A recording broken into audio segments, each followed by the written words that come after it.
partai politik ini memerlukan biaya. Debat Capres-Cawapres sesi pertama pada Selasa malam lalu turut memberikan komentar dari berbagai kalangan, mulai dari akademisi, pengamat politik, hingga masyarakat umum.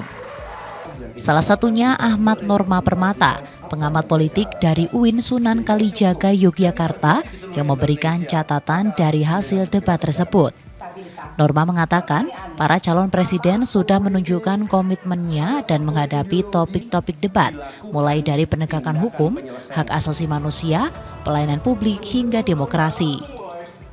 Secara umum, debat Capres kali ini menjadi forum yang menarik karena ketiga calon presiden memiliki latar belakang yang berbeda, mulai dari politisi, militer, hingga akademisi, sehingga keragaman tersebut menarik untuk dieksplorasi. Terlebih, paslon nomor urut 3 yakni Ganjar Pranowo yang sempat menanyakan masa lalu Prabowo Subianto terkait hak asasi manusia.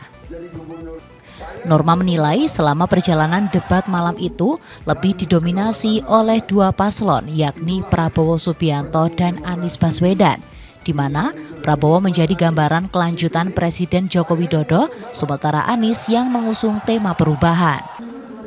Berbeda dengan Capres nomor urut 3 yakni Ganjar Pranowo yang masih sulit untuk menentukan posisinya untuk melanjutkan atau melakukan perubahan.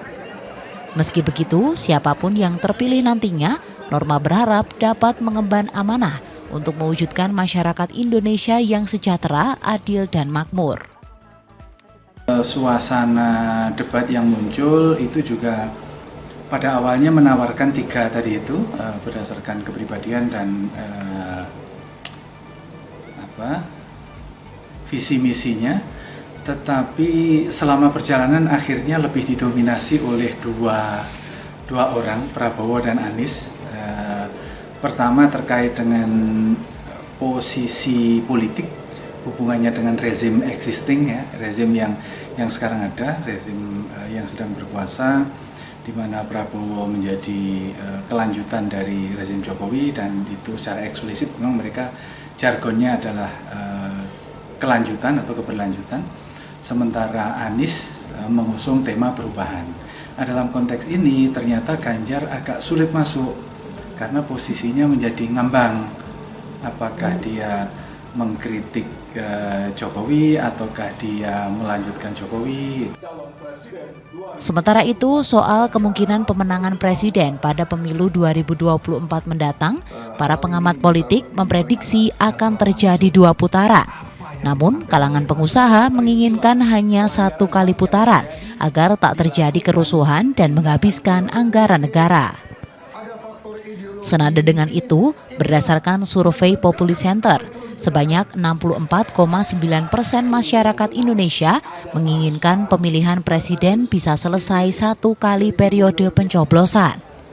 Survei tersebut dilakukan pada 29 Oktober hingga 5 November 2023 terhadap 1.200 responden yang mewakili demokrasi seluruh provinsi di Indonesia, di mana survei tersebut dilakukan secara tatap muka dengan menggunakan aplikasi Populi Center.